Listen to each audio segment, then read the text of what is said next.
Bienvenuti, bienvenuti. Italy. Ben neden mikrofonum kullanmıyorum? Hemen mikrofonuma geçiş. Şu an ışık ne kadar güzel. Hemen bir fotoğraf. Günaydınlar, günaydınlar. Günaydın mı, iyi geceler mi bilmiyorum. Saat 3:30 ve şu anda neredeyim? Budapeşt'teki havalimanındayım. Ve nereye gidiyorum? İtalya'ya gidiyorum. Daha önce hiç gitmediğim bir şehre gidiyorum. Trieste'ye gidiyorum. Ama daha da önemli bir haberim var. İtalya'da 5 gün bir iş toplantısı var. Ona gidiyorum. Akabinde de doğrudan hiçbir daha Budapeşte'ye gelmeden nereye gidiyorum? İstanbul! İstanbul'a gidiyorum. Geliyorum daha doğrusu. Oraya geliyorum. Onun için heyecanlıyım. Tam 3 ay olmuş olacak. 3 ayın ardından güzelim boğazımı tekrar görmek için heyecanlanıyorum. İstanbul benim için çok özel, güzel bir şehir. Öyle. Haydi bakalım, görüşmek üzere. Bu arada ilk kez o kadar seyahat ettim. İlk kez Ryanair kullanıyorum. Umarım ki herhangi bir sıkıntı olmaz. Bagajımı verdim. Bakalım, göreceğiz. Toplamda 20 dakika içerisinde her şeyi hallettim ve oturdum. Uslu uçağımı bekliyorum.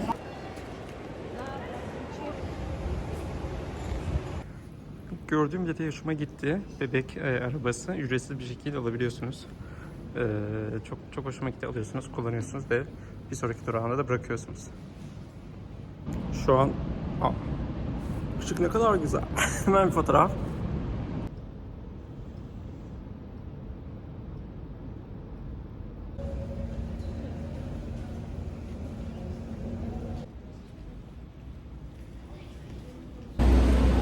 Gün ağardı, uykum var ve yolculuk esnasında hiç uyuyamayan biriyim.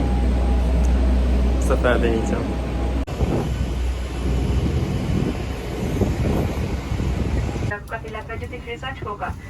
Of a loss of cabin pressure, masks like this will drop automatically and pull down firmly on the mask to start the flow of oxygen. Place the mask.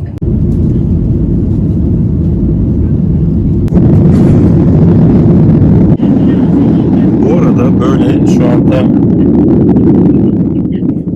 gökyüzündeyken, manzara izlerken aklıma geldi. Yani işte uçmak vesaire. Şunu söyleyebilirim. Ryanair kullanmış olduğum havayolu şirketi ilk kez kullanıyorum. Avrupa içerisinde çok yaygın. Türkiye'ye uçmuyor diyebiliyorum. Ve en bilindik özelliği ise çok uyguna bilet bulunabiliyor olması. Yalnız sırt çantanızda, işte önünüzdeki bagaj koltuğun altına sığacak şekilde bir sırt çantanızla beraber çok ucuza biletler bulabiliyorsunuz. Çok ucuzdan kastım ne? Örnek veriyorum, ben şu anda 1 saatlik sürecek ama röportaj yapıyoruz burada deyip ne programı aldım yani. Okay. Biliyoruz ya, biliyorum.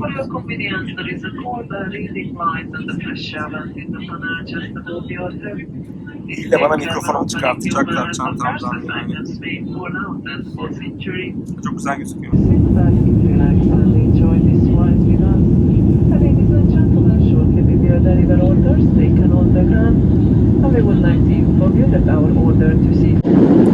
Evet, devam ediyor. Budapeşte'den İtalya'ya olan biletimi 15 euroya aldım. Çok uygun gerçekten. Özellikle birkaç günlük seyahatlerde sırt çantasına küçük kıyafetinizi koyarak eş dost ziyareti yapılabilir gerçekten. Tabii ben bagaj eklemiş oldum. İstanbul'a gideceğim için bagaj ekleyince bu fiyat ne kadar oldu? 70 euro gibi bir şey olmuş oldu. Ama onun dışında birkaç günlük seyahatlerde sırt çantasıyla gezenler için bence çok uygun. Bakılabilir. Bilgi de vermek istedim. Manzaramı görünce. Ben uyuyorum.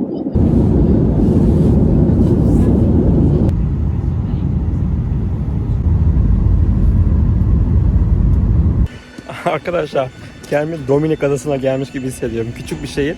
Şimdi inir gibi ortamı gösteriyorum. Bakar mısınız? Hani bir...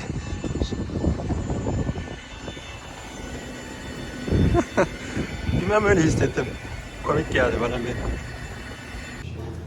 Bakın burada da şöyle yolcular bekliyorlardı bizim kapıdan. Yani biz gireceğiz, onlar gidecek gibi. Çok küçük bir havalimanı. Bienvenuti, bienvenuti. Italy. Evet, olur da bir gün Trieste'ye gelmek isterseniz havalimanından merkeze trenle geçmeniz gerekiyor. O da 45 dakika kadar sürüyor. Şu anda trene doğru yürüyorum. Bir şey gördüm, onu göstereceğim. Daha öncesinde bir YouTube kanalında da görmüştüm ya da bir Instagram kanalında. Şimdi bilet almaya geldim ve ilk başta bana yaptığı uyarıya bakın arkadaşlar. Evet, İngilizceyi seçtim. Beware of pickpockets. Hemen şunu In case söylüyor. of need, ask Şeylerinize only dikkat edin. Tren Italia Ceplerinize, staff çantalarınıza for dikkat more edin. Yani information. hırsızlıktan dolayı. Geldiğiniz ülkeye ve ilk başta ülkede bununla ilgili bir uyarı almak gerçekten İtalya açısından ya da herhangi bir ülke açısından çok kötü bir imaj. Seçiyorum. Trieste diyorum.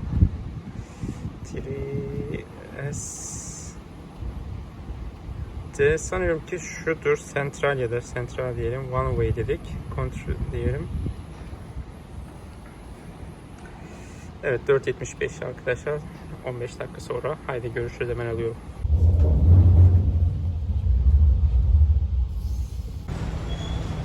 Welcome to Trieste City Center.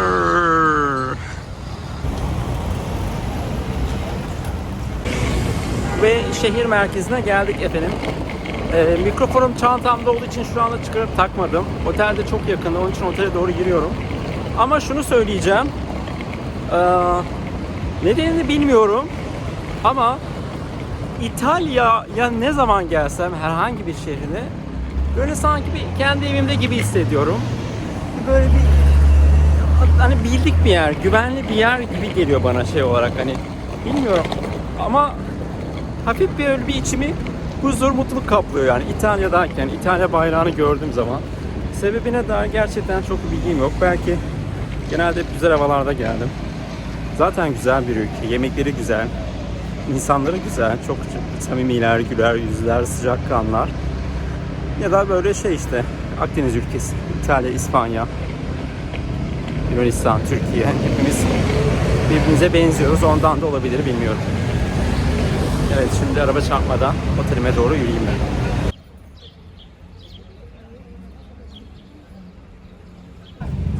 Otele eşyamı bıraktım ama check-in için 3 dediler. Dedim ki ya biraz daha erken olamaz mı? Ben çok uykusuzum dedim ve 2'ye çektiler. Dolayısıyla 2'yi bekleyeceğim. Saatimiz 1 saattir dolanıyorum ortalıkta. Saat daha 10.40. Gerçekten güne erken başlayınca gün bitmiyor. Yani 10.40 normalde çoğu zaman hani bu saatte uyanılabilir.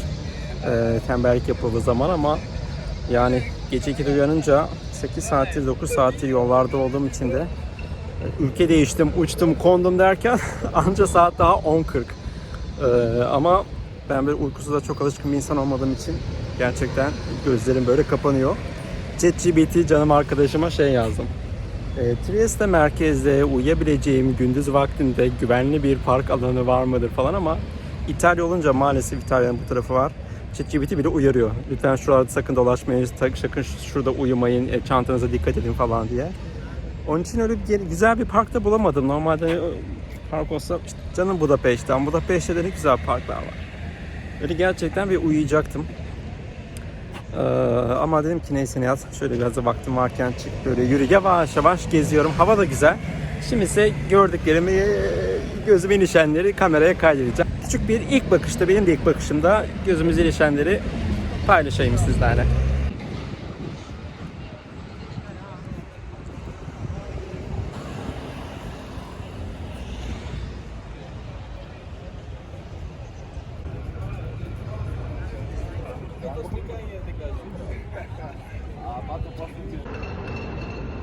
Suyun temizliğine bakıyorum ya, çok hoş.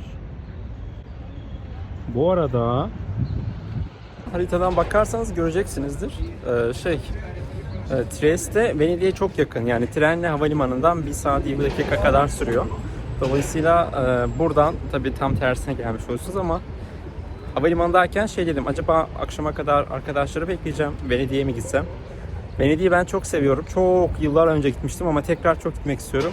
Gitsem hemen akşam dönmem lazım. Toplantı var çünkü. Uykusuzum falan derken ona ayrıca bir zaman ayırmam lazım. Öyle 2 gün gitmem lazım deyip gitmedim. İyi ki de gitmedim çünkü Gerçekten uykuluyum. Biraz böyle sarhoş gibi geziyorum ortada. Ama bu bilgiyi de vermek istedim. Dolayısıyla şehirde şimdi gezerken de böyle hafif bir Venedik, küçük kanallar falan onları görüyorum. Bu bilgiyi de vermek istedim. Ben neden mikrofonum kullanmıyorum? Hemen mikrofonuma geçiş.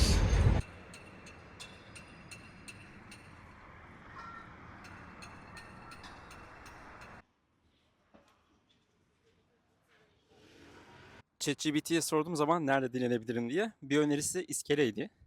Şimdi İskele'ye doğru gidiyorum. Baktım insanlar da var şey yazıyordu işte. İskele genelde gündüz insanların oturdukları, dinlendikleri, bir şeyler atıştırdıkları, sohbet ettikleri bir yerdir. Orada güvende olabileceğinize inanıyoruz gibi bir şey yazmıştı. Şimdi ben de hem yürüyorum. Hava da gerçekten mükemmel. Çantamda da atıştırmalıklarım var. Şimdi İskele'ye bir gideceğim, bir alıcı gözle bakacağım. Eğer kenarda köşede böyle bir çantamı dayayıp uyuyabileceğime inanırsam bu tür şeyleri hiçbir zaman diyemem ama çok zor yapıyorum. Çok büyük bir park olur. Orada böyle gerçekten hani ne derler? Hani herkes ailesiyle piknik yapıyordur, dinleniyordur. Özellikle de hafta sonuysa o zaman okey. Sırt çantamı koyarım ve uyurum.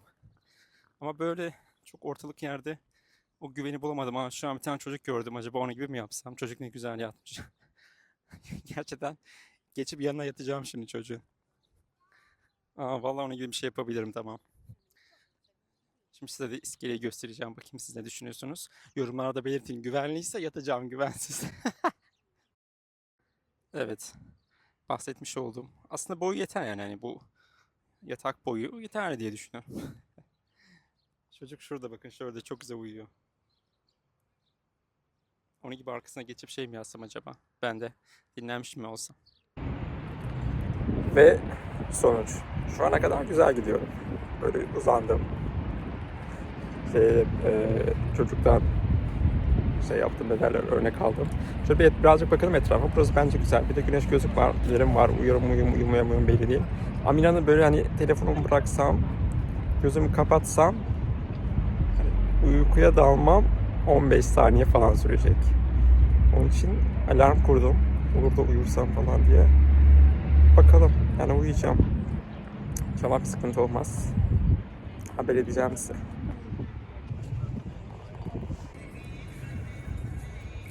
Gönül isterdi ki size arkadaşlar çok güzel uyudum. 2 saat nasıl geçti anlamadım diyeyim ama gözümü kapattım.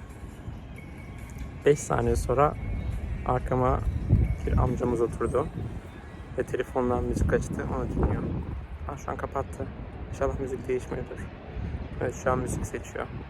Yani sessiz, sakin, hafif rüzgarlı, hemen deniz kenarında bir uyku çekeceğim derken böyle bir şey denk geldi. Tabii de çok güvenilir değil. Hay Allah'ım yarabbim. Neyse. Hadi bakalım, Allah büyüktür. Ve arkadaşlar yaklaşık 10 dakika gözlerimi kapattım. Uyumadım. Herhalde rahat edemediğim için uyumadım. Saatimiz 11:30 oldu. Birazcık işte telefona bakındım falan derken. Ama inanın gözlerimi kapatmak böyle vücudun dinlenmesine iyi geldi. Arkadaşlar ses aman ya. Of. Hadi bakalım. Şeyleri izleyeceğim. Ne diyorlar da martıları izleyeceğim.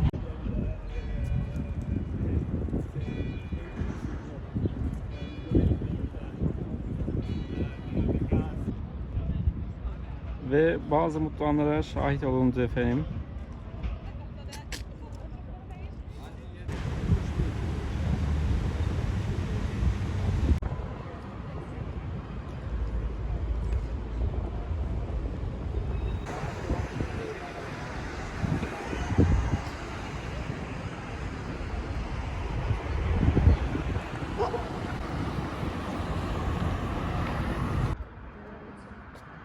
Then it's also quite complicated for cooking. It's like you cannot just do something random. What? I mean, the typical aperitivo is like this wine with the...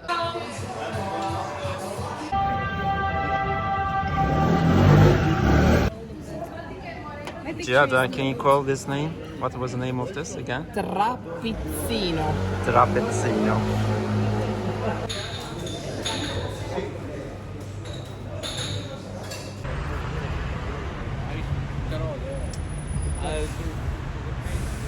Şimdi meşhur çikletti yiyoruz arkadaşlar. Nedir bu? İspanyolların tapasına benziyor. Göstereceğim.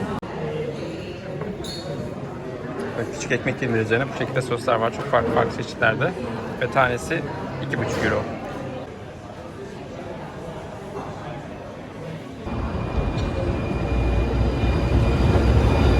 I think that I should ask. Yeah. But it,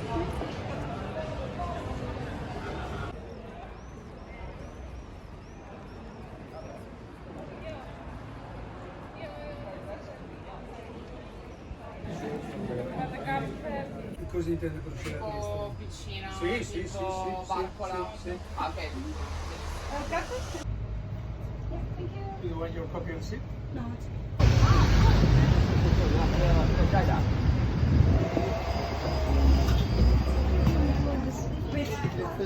Evet efendim, şu anda otelimizden çıktık. Burada bir yerde böyle tepede güzel bir hem buranın manzarasını görebileceğimiz hem de bir kiliseyi gezebileceğimiz çok farklı bir kilise var. Böyle modern tarzda gibi ama nasıl olacağını merak ediyoruz. İnternetten baktık, çok değişik gözüküyordu. Oraya doğru gidiyoruz. Opicina diye geçiyor da tam doğru telaffuz ediyor muyum bilmiyorum. Ama çok güzel nostaljik bir böyle bir tramvay var. Onunla beraber yaklaşık yarım saat sürecek bir yolculuğa çıkıyoruz. Görüşürüz.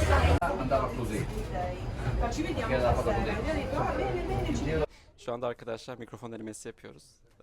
Ve Veronica arkadaşım beni çekiyor şu anda. Ama durduk. Manzara çok güzel. Çok dik bir yokuş var. O şekilde çıkıyor. Biraz böyle korkunç.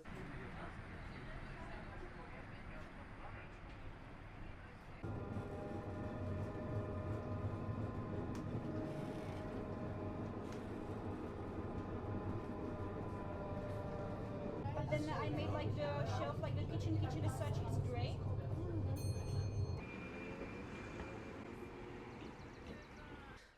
Evet arkadaşlar, normalde tren devam ediyordu. Fakat biz yolda hemen atladık. Arkadaşlar dedi ki, durun dedi, oteldeki adam bize dedi bir yer söylemişti. Çok güzel işte bir Obelix var, onu kesin görmeniz lazım diye. Öyle atladık hemen. Ve Obelix'e geldik. Siz şimdi adamın muhteşem, kesin görmeniz lazım dediği o muhteşem Obelix'le baş başa bırakıyorum. Ve işte o muhteşem Obelix. Çok iyi ya. Üzerine hiçbir detay bile yok yani. Bakar mısınız? Dümdüz bir Obelix. Neyse. Şimdi manzaraya doğru yürüyeceğiz. Aşağıda güzel bir manzara bizi bekliyor sanıyorum ki. Seslere odaklanın.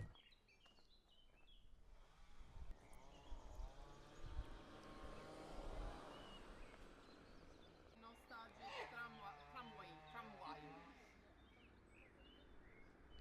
Arkadaşlar bu arada Trieste ile ilgili şu bilgi verebilirim. Trieste böyle hani hem İtalya, tabii ki İtalya sınırlarında olan bir yer.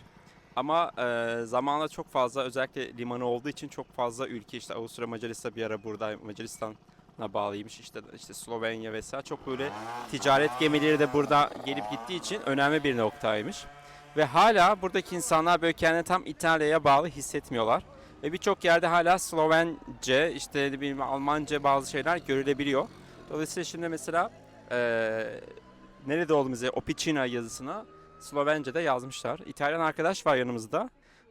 O da ilk kez gelmiş Trieste'ye ve şeydi hani böyle gerçekten binalar, kültür, bazı din, bazı işte bir şey görüyor, yazı görüyor. Bak bu diyor İtalyanca değil.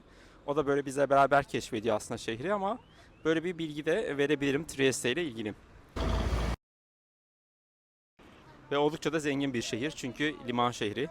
Zamandan beri bütün ticaret gemileri buraya gelip gidiyordu. Osmanlı da yine aynı şekilde zamanında buraya çok fazla ticari amaçla gelip gitmiş.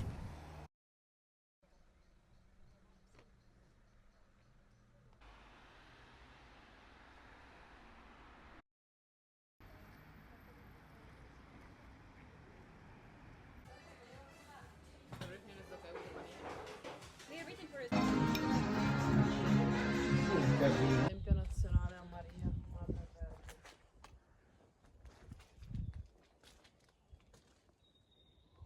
Vergine. Ve tepeden bir otobüs yolculuğuyla beraber ta kiliseye kadar, tapınak da diyorlar buraya, oraya kadar gelebiliyorsunuz. Geldik, heyecanlıyım çünkü ilk kez daha öncesinde bu formatta böyle bir mimaride bir ibadet, ne derler, yapısı, dini bir yapı gezmemiştim. Şimdi hemen size gösteriyorum tekrar.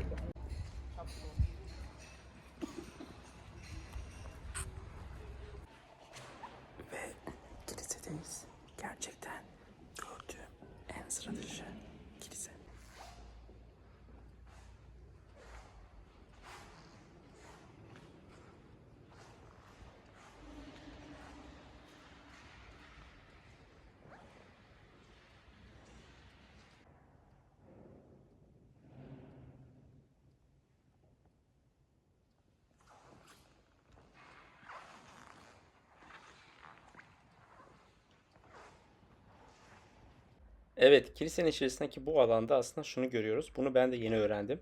Bakın burada bir replikası var. Hazreti İsa kefen gibi bir şeye sarılıyor. Bakın burada yüzü var. Omuzdaki kemikleri ve dizindeki kemikleri burada görüyorsunuz. Orijinal Torino'daki bir kilisede yer alıyormuş. Burada da bunun bir kopyasına yer verilmiş. Şu anda birazdan videodan gösterileceği üzere öldüğü zaman böyle bir kefene sarılmış. Daha sonrasında pazar günü oraya giden 2 tane kadın kefenin katlanmış bir şekilde olduğunu ve içerisinde cesedinin olmadığını söylemiş. Bu şekilde de Hz. İsa'nın göğe yükseldiğine inanılıyor. Üst kata çıkıyoruz şu anda. Çok enteresan bir yapı.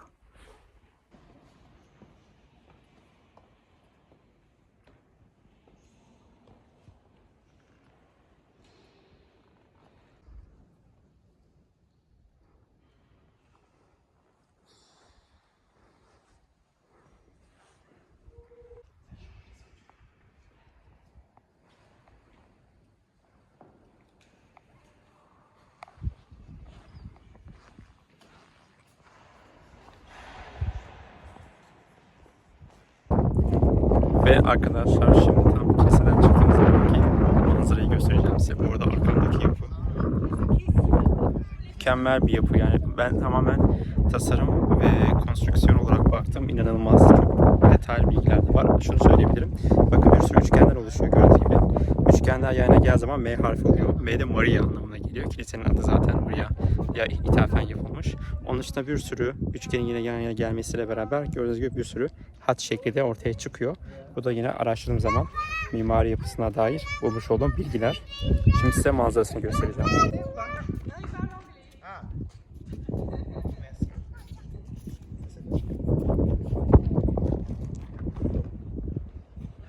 Alice, elle, il a fait un dessin. Donc,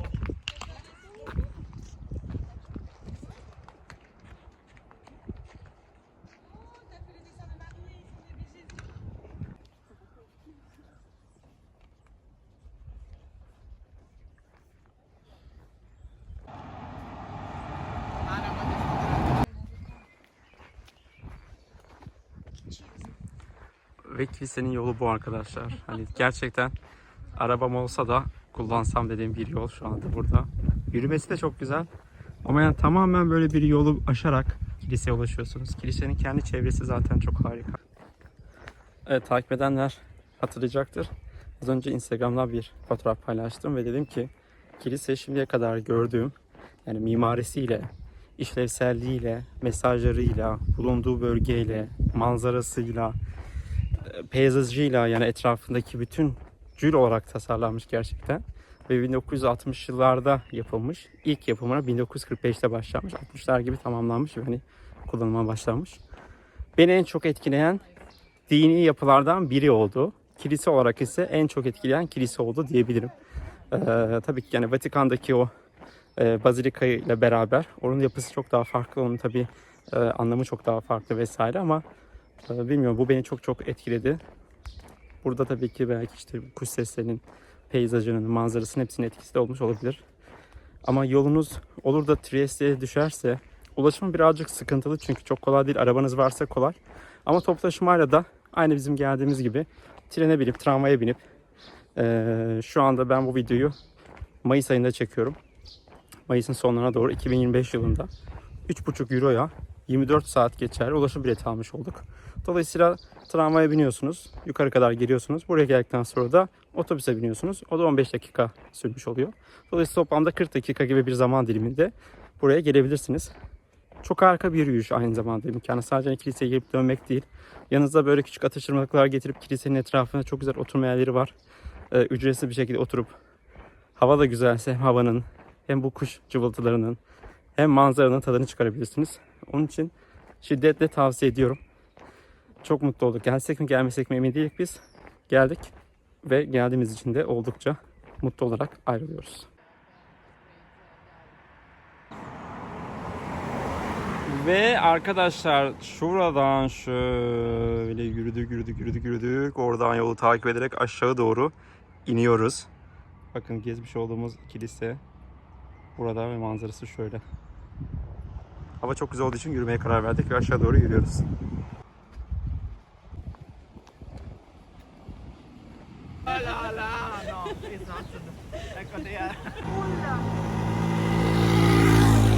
Evet efendim, gezdik tozduk. Arkadaşlara bakıyor şu an. This is really Libra Evet efendim, moment. gezdik, tozduk ve yorulduk. O sırada gezerken son yarım saat toplantıya girdim. Akabinde de 1 saat. Arkadaşlar sahilin tadını çıkarırken ben toplantıdaydım ama toplantı çok keyifli geçti. Şimdi ne yaptık? Yürüdük, akşam oldu, karanlık başladı ve hazır Trieste'de İtalya'dayken ne yapacağız arkadaşlar? Pizza yiyeceğiz. Pizza sipariş veriyoruz ve ilk kez hayatımda pizza hamuruna peynir katılmış şekilde bir pizza hamurundan yapılmış bir pizza yiyeceğim. Onu bekliyoruz şu anda. Arkadaşlar bana bakıyorlar. Ve pizzamız geldi arkadaşlar. Is Gördüğünüz it an üzere. expensive membership? It depends on the country. I would like to eat.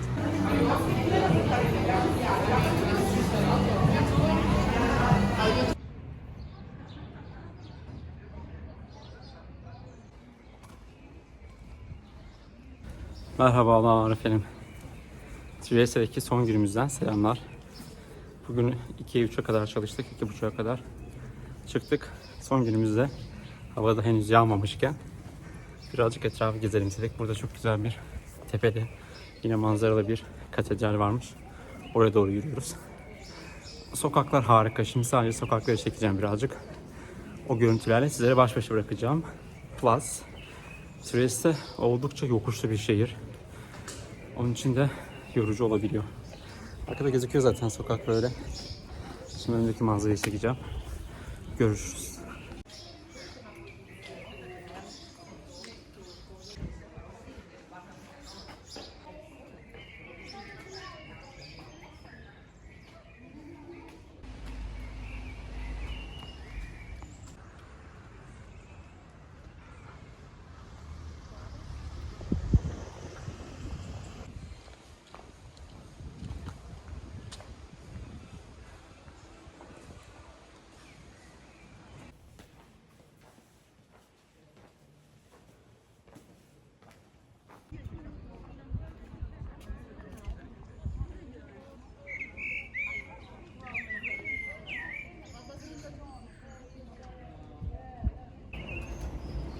A PD for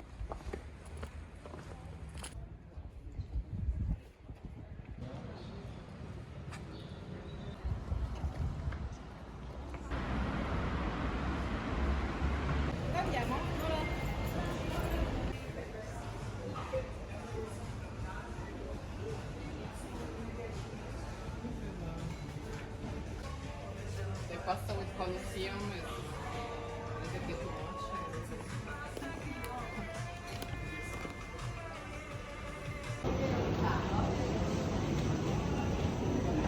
Also in the picture there is a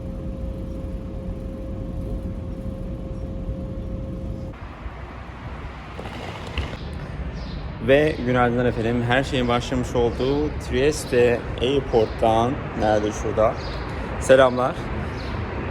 Son gün maalesef Avrupa'da özellikle işte İtalya'da, Almanya'da, Fransa'da çok fazla olan ne derler? Tren aksamalarının olduğu güne denk geldim. Dolayısıyla trenlerin çoğu iptal edildi. Bundan dolayı da sabahki trenleri garanti ettiklerinden yaklaşık 4 saat öncesinde havalimanına gelmek durumunda kaldım. Şimdi buradan önce Roma'ya gideceğim. Roma'da 3-4 saat aktarma sürem var. Ondan sonrasında da İstanbul'a uçacağım kısmet olursa deyip uçuşumla beraber sizleri selamlıyorum. Haydi görüşmek üzere. Flight 39292.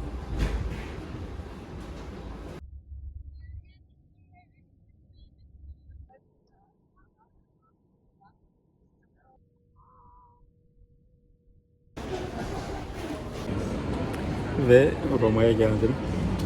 3 saat beklemem var. Gibiye kaldım yerden.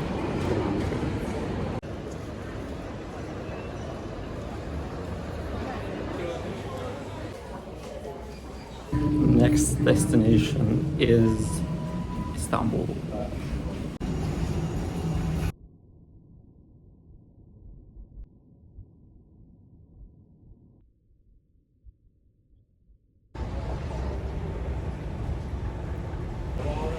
Ve welcome to İstanbul. Vallahi gerçekten böyle çocuk heyecanıyla indim. Böyle yukarıdan gökyüzünden İstanbul'a baktım. Özlüyorum ben bu şehri. Bu şehri ve tabii ki bu şehirde olan arkadaşlarımı, eşimi, dostumu. Evet, ne kadar daha çekebilirim bilmiyorum. Çok uzun. Yaklaşık 12 saatlik bir yolculuk oldu toplamda. Ayrılmamla beraber. Otelden ayrılıp İstanbul'a varmam. Buradan da eve gitmem 2 saat kadar sürecektir. Yani ortalama bir 15 saatlik yolculuk diyebiliriz. Ama geldik. Çoğu bitti. Azı kaldı. Onun için Trieste ve İstanbul'a uçuş maceramı konu aldığım bu vlogumu izlediğiniz için çok çok teşekkür ediyorum. Kanalıma hala abone değilseniz abone olmayı, beğenmeyi, paylaşmayı unutmayınız efendim. Görüşmek üzere.